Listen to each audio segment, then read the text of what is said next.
strel, žvižg in bomba. Celo mesto se trese, tečem, ne morem več. Sara Štiglic je ena od 5 letošnjih finalistk 28 Roševih dnevov.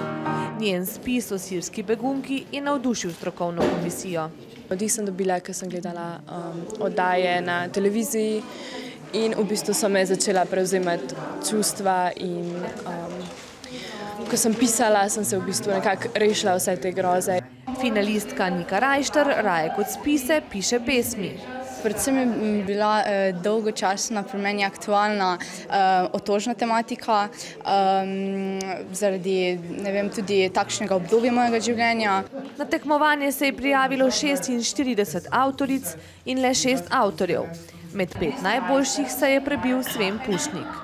Ker me knjige zanimajo in mi pisanje pomeni neko sproščanje in v prostem času rad pišem. Mladi so v letošnjih literarnih delih pisali o različnih temah, od alkoholizma, lepote, ljubezni do samopoškodovanja.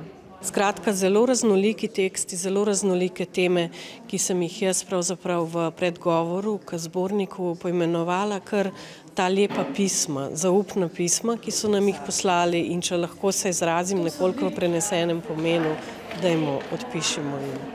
Da bodo vedeli, da so bile njihove besede slišane.